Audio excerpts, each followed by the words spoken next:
کامیابی کو نہیں حاصل کر پاؤ۔ یہاں حکم اس لیے ہے کہ انسان کے نفس کو مارنا ہے، ختم کرنا ہے۔ عام طور پر ہم اپنی پسندیدہ چیزوں پر قبضہ کر کے بیٹھتے ہیں، ان کے ساتھ دل لگائے ہوتے ہیں۔ اسی وجہ سے حضرت سیدنا ابراہیم علیہ السلام سے جو قربانی مانگی گئی، لوگ آنا کانی کرتے ہیں، زکوٰۃ کو بچانے کے لیے ہیلے کرتے ہیں، وہ صرف 2.5% ہے، 2.5۔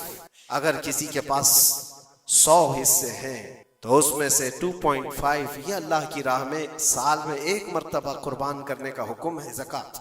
لیکن مال کی محبت کچھ لوگوں کے دلوں پر ایسی جم جاتی ہے، اس کو بچانے کے لیے وہ کئی طرح کے ہیلے بہانے کرتے ہیں۔ جبکہ یہ بھی میں آپ کو بتا دوں، انکم ٹیکس جو ہوتا ہے وہ تمہاری انکم پر لیا جاتا ہے، جتنا تم کما رہے ہو اس پر ٹیکس دینا ہوتا ہے۔ لیکن زکوٰۃ انکم پہ نہیں ہے، زکوٰۃ سیونگ پہ ہے۔ جتنا تم بچا رہے ہو اس پر زکوٰۃ ہے، تم کما رہے ہو کتنا اس پر کوئی زکوٰۃ نہیں۔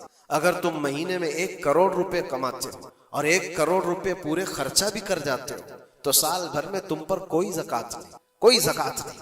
لیکن ہاں، اگر بچا کر کے رکھتے ہو تھوڑا حصہ تو سال بھر میں وہ بچی ہوئی حصے پر اللہ کی طرف سے زکوٰۃ کا حکم ہے۔ اسی لیے اسلام میں ذخیرہ اندوزی، جمع کرنا، یہ ایک برا کام ہے۔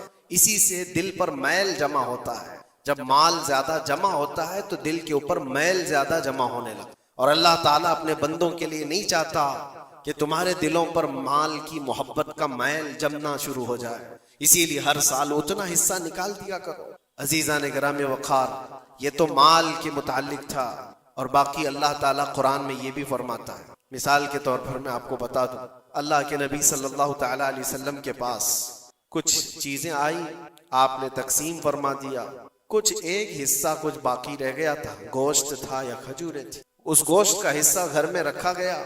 آپ صلی اللہ علیہ وسلم نے بعد میں پوچھا کتنا بچا ہے اور کتنا دے دیا گیا؟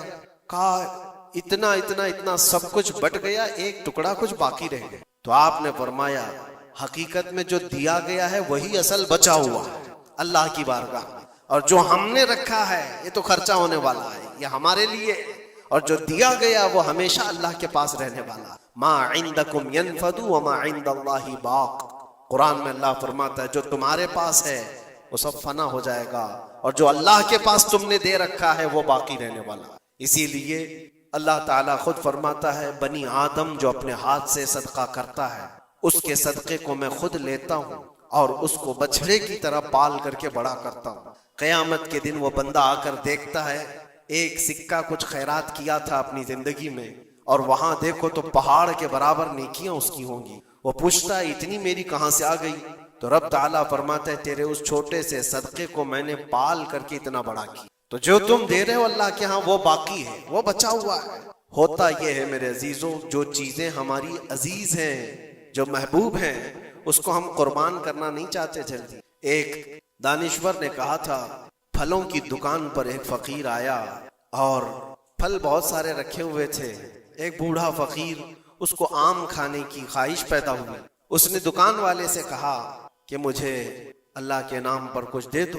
ظاہر سی بات ہے جو چھٹے ہوئے آم تھے، جو نکالے ہوئے تھے، جن کے اندر سڑن پیدا ہو چکی تھی، وہ سائڈ کیا گیا تھا، اس میں سے نکال کر کے اس نے دے دیا فقیر۔ عام طور پر یہی ہوتا ہے، دینے کے لیے جو نکالا جاتا ہے وہ الگ ہوتا ہے۔ وہ لیا، تھوڑی دیر کے بعد اس کے پاس 10 درہم تھے۔ وہ فقیر آیا اور کہا 10 درہم ہے، اس کے مجھے آم چاہیے، یہ پیسوں کے اچھے آم تھے۔ تو 10 درہم لیا دکان والا اور اچھے سے چن کر کے 2 آم اس کو دیا جو بنتے تھے۔ وہ فقیر ہاتھ میں دونوں آم لیا اور پھر اللہ کی بارگاہ میں دکھا کر کہا، اے اللہ دیکھ اس بندے نے تجھے کیا دیا ہے اور مجھے کیا دیا۔ تیرے نام پر مانگا تھا تو سڑی ہوئی چیزیں دیا، اور میرے پیسوں سے دیا ہے تو اچھا مال دیا۔ کیا یہ عام طور پر نہیں ہوتا ہمارے کھانا اگر بچ جائے تو اسے تک بانٹنے میں دے دیا جائے؟ اس وقت مدرسے کے بچے یاد آتے ہیں، ولیمے میں، شادی میں، منگنی کی رسم میں کھانا دیگوں بنایا جاتا ہے اور بچ جائے تو سوچتے ہیں کسی مدرسے میں غریب طلبہ کو دے دیا جائے، یا فقیروں اور مسکینوں کو کھرچن دینے کے لیے ہم کھڑے رہتے ہیں کہ بچ گیا ہے، خراب ہو جائے گا، اس سے اچھا ہے کہ غریب لوگ کھا لیں گے۔ ایسا کیوں نہیں ہوتا کہ جب دیگ پک کر تیار ہو جائے تو اس کا اوپر والا پہلا کھانا فقراء کو دے دیا جائے، کیونکہ وہ اللہ کے نام پر دیا جا رہا ہے۔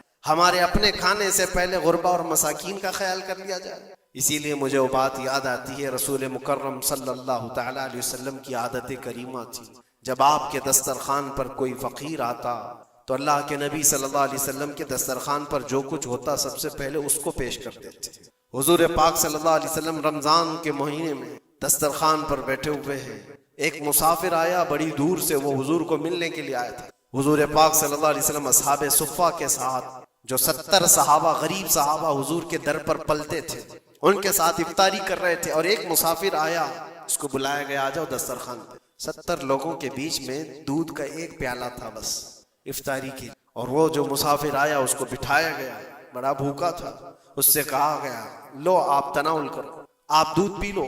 اس نے اٹھایا، کسی کا خیال ہی نہیں کیا، پورا دودھ پی گئے۔ اللہ کے نبی صلی اللہ علیہ وسلم نے مسکرا کر کہا اللہ تیرا بھلا کرے، آتا ہے فقیروں پہ انہیں پیار کچھ ایسا، خود بھیک دیں اور خود کہیں منگتے کا بھلا ہو۔ ہماری پسندیدہ چیز اگر کوئی اٹھا لے تو پھر ہم آگ بگولا ہو جائیں، خاص طور پر اگر یہ آزمانا ہو تو رمضان میں افطار کے موقع پر دیکھیں اپنے دسترخوان پر سے ہمارے سامنے کی چیز کوئی اور اٹھانے لگ جائے تو پارا چڑھ جاتا ہے، غصہ آنے لگتا ہے، ہم نہیں دینا چاہتے، وہ سارا اپنا جمع کر کے رکھا ہوا ہوتا ہے۔ یہی وہ امتحان ہے جو قرآن میں اللہ فرماتا ہے اپنی پسندیدہ چیز جب تک تم اللہ کی بارگاہ میں نہیں قربان کرو گے اس کامیابی کو نہیں پہنچ سکتے۔ ہمارا دل چھوٹا ہے، اسی وقت اندازہ ہو جانا چاہیے کہ میرے دل میں وسعت کتنی ہے، کشادگی کتنی ہے۔ آزما کر کے دیکھ لینا، افطاری کے ٹائم پہ تھوڑا سا تمہارا شربت کوئی اٹھا لے یا کوئی فروٹ تمہارے ادھر سے ادھر کر دے دسترخوان پر۔ جھگڑے ہوتے ہیں بہت سارے، غصے میں آگ بگولا ہوتا ہے، لال پیلا ہوتا ہے، پتہ نہیں کیا کیا سنا دے گا۔ دن بھر کا صبر کیا ہوا آدمی وہ افطاری پر موجود چھوٹے سے ٹکڑے فروٹ کے اپنے دوسرے بھوکے بھائی کو دینا نہیں چاہتا، لیکن یہی چیز میں آپ کو بتاتا ہوں، کھا کر کے جب شکم سیر ہو جائے، پیٹ بھر جائے، مسجدوں میں افطار کے بعد ہم نے دیکھا ہے ڈھیروں فروٹ کے ٹکڑے پڑے ہوئے رہتے ہیں، اب اس کی طرف کوئی دیکھتا بھی نہیں، پیٹ بھر چکا ہے، وہی فروٹ ہے، وہی شربت ہے، وہی سب کچھ ہے، لیکن وہ گرا ہوا ہے، پڑا ہوا ہے، کہیں تو گٹروں اور نالیوں میں پھینک دیا جاتا ہے، یا اگر کوئی کھانے والا نہ ہو تو پھر رمضان میں مانگنے والے یا فقیروں کو ڈھونڈا جاتا۔ اپنا پیٹ بھر جانے کے بعد پھر فقیروں کو ڈھونڈنا، یہ وہ امتحان نہیں ہے جو ابراہیم علیہ السلام نے دیا تھا۔ ہاں، اللہ کے نبی صلی اللہ تعالی علیہ وسلم کے جو اخلاق تھے وہ صحابہ میں بھی تھے، صحابہ کرام رضوان اللہ تعالی علیہ مجمعین کی وہ باتیں میں آپ کو بتاؤں۔ حضور پاک صلی اللہ علیہ وسلم کی بارگاہ میں ایک مہمان آتا ہے رات کے وقت، اور حضور صلی اللہ علیہ وسلم اپنے صحابہ میں فرماتے ہیں ہے کوئی جو میرے مہمان کی مہمان نوازی کرے اللہ اسے جنت سے کھانا کھلائے۔ صحابہ تو ظاہر سی بات ہے ہر نیکی کو بڑھ چڑھ کر کے لیتے تھے۔ ایک صحابی تھے حضرت طلحہ رضی اللہ تعالیٰ عنہ، انہوں نے کچھ دیکھا ہی نہیں گھر میں ہے کہ نہیں ہے، فوراً کہا یا رسول اللہ اس مہمان کو میں لے جاتا ہوں۔ حضور پاک صلی اللہ علیہ وسلم سے درخواست کی اور لے کر کے گھر آ گئے۔ پتہ چلا بیوی کو نے کہا پہلے تو ہمارا خود کا ہی کھانا نہیں ہے، آپ مہمان بھی لے آئے۔ صحابی رسول نے اپنی بیگم سے پوچھا کتنا ہے، کہا ایک آدمی صرف کھا سکتا ہے، اور گھر میں کتنے لوگ ہیں، شوہر بیوی اور ایک چھوٹا بیٹا، اب ایک مہمان آیا ہوا ہے۔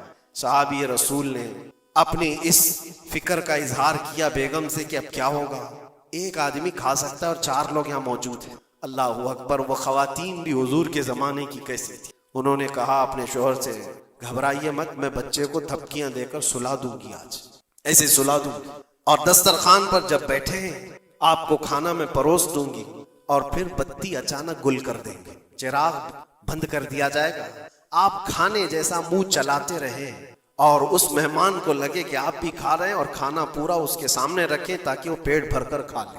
ایک آدمی کے کھانے کے لیے یہ ہیلا کیا جا رہا ہے، خود بھی بھوکے ہیں۔ ایسے ہی ہوا، دسترخوان بچھا اور صحابی رسول نے کھانے کا برتن ان کے سامنے پیش کیا اور اچانک چراغ کو بجھا دیا گیا، اندھیرا ہے۔ انہوں نے افسوس کا اظہار کیا، کہا اتفاق ہے چراغ گل ہو گیا، آپ کھا لیجئے، ہم بھی کھا رہے ہیں، اور سارا کھانا اس مہمان کے سامنے رکھا۔ مہمان کو یہ لگتا رہا کہ یہ لوگ بھی کھا رہے ہیں، اور پورا کھانا وہ پیٹ بھر کر کھا لیا، شکم سیر ہو گیا، اور اس کے بعد برتن اٹھا دیا گیا۔ وہ صحابی رسول حضرت طلحہ بھی بھوکے سوئے، ان کی بیوی بھی بھوکی سوئی، ان کا بیٹا بھی بھوکا سویا، صرف ایک مہمان کی مہمان نوازی کے لیے اپنی عزیز چیز، اپنی پسندیدہ چیز قربان اللہ کے نام پر۔ لیکن میرے عزیزوں، واقعہ صرف اتنا ہی نہیں ہے، صبح ہوتی ہے، حضور پاک صلی اللہ علیہ وسلم صحابہ سے کہتے ہیں طلحہ کہاں ہے؟ حضرت طلحہ اس مہمان کے ساتھ آئے، حضور دیکھ کر مسکرانے لگے، طلحہ تمہاری مہمان نوازی کی تعریف جنت میں فرشتوں کے درمیان ہو رہی ہے، اللہ تبارک و تعالیٰ تمہاری مہمان نوازی کی تعریف فرما رہا ہے۔ جبرائیل آئے تھے اور مجھے بتا گئے کہ آپ کے ایک صحابی نے اللہ کے نام پر اپنا سب کچھ اس مہمان کو کھلایا۔ یہ ہے جس کو ایثار کہتے ہیں، اس کو کہتے ہیں یہ قربانی۔ پیٹ خالی ہو اور دوسرے کا خیال ہو، پیٹ بھر جانے کے بعد تو پھر وہ ویسٹیج دینے کی بات آتی ہے، اپنے گھر کا بوجھ نکالنے کی بات آتی ہے۔ اچھی چیز جب اللہ کریم کی بارگاہ میں دے دیا جائے تو وہی قرآن میں اللہ نے فرمایا لن تنالوا البر حتى تنفقوا مما تحبون، تم اس وقت تک اس کامیابی کو نہیں پہنچ سکتے جب تک کہ اپنی پسندیدہ چیز اللہ کی بارگاہ میں قربان نہیں کرتے۔ پسندیدہ کا لفظ ہے، اپنی چاہی ہوئی چیز کا ہے۔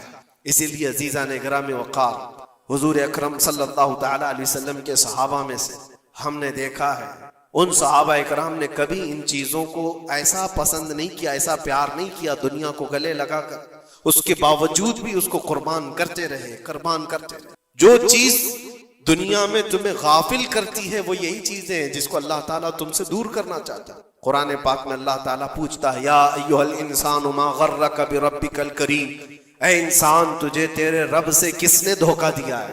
کون ہے جو تجھے تیرے رب سے دور کیا ہے؟ یہ تمہاری دکانیں، یہ تمہاری جائیداد کا حساب کتاب، یہ تمہاری اولاد کی محبت، تمہاری بیویوں کی محبت، یہ وہ ساری دنیا ہے جو تجھے اللہ کی عبادت سے دور کیے جا رہی ہے۔ کیوں وقت پر تمہاری نماز ہوتی نہیں؟ ریزن خود تلاش کر لینا آپ جا کر کے۔ ظہر میں کہاں تھا؟ کون سی چیز نے مجھے نماز سے روکا تھا؟ عصر میں کہاں تھا؟ کس چیز نے مجھے سجدہ کرنے سے دور کر دی؟ ریزن آپ خود ڈھونڈو، روزانہ آپ خود ڈھونڈو۔ مغرب میں کیوں سر نہیں جھکا پایا میرے رب کی بارگاہ میں؟ کون سی چیز مجھے روکی تھی؟ کیا میں دکان پر بیٹھا تھا؟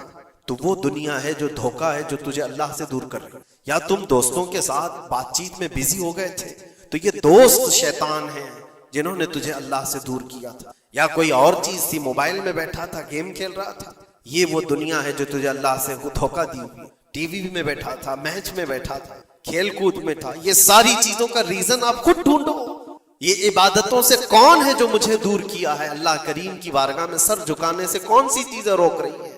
مجھے بتاؤ قسم رب ذوالجلال کی، آج کسی نے تمہارے گردن پر تلوار رکھی ہے کہ اگر سجدہ کرو گے تو کاٹ دیے جاؤ گے، مار دیے جاؤ گے؟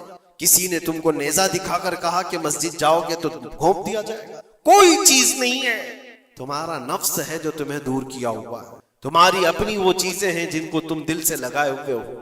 اللہ کریم کی بارگاہ میں آنے کے لیے جو اہمیت تمہیں دینا چاہیے وہ دوسروں کو اہمیت دینے لگ گئے۔ اسی لیے ایک بزرگ نے کیا خوب کہا تھا، وہ اپنے مرید کی دکان میں گئے، بہت بزی شیڈول تھا اس مرید کا، دکان میں اتنے گاہک ہوتے تھے، بھیڑ، ہمیشہ وقت ہی نہیں ملتا تھا بیچارے، لیکن پیر صاحب آئے ہیں دکان میں تو عزت و احترام ہونی چاہیے۔ اپنے مرشد کو اس نے بلایا اور کرسی پر بٹھایا، بہت دیر تک وہ اس کی دکان میں پڑھتے رہے، بیٹھے رہے۔ وہ بھی خوش باش تھا، پیر صاحب آئے پڑھیں تو اور برکت، اور اس کو وقت ہی نہیں ہے۔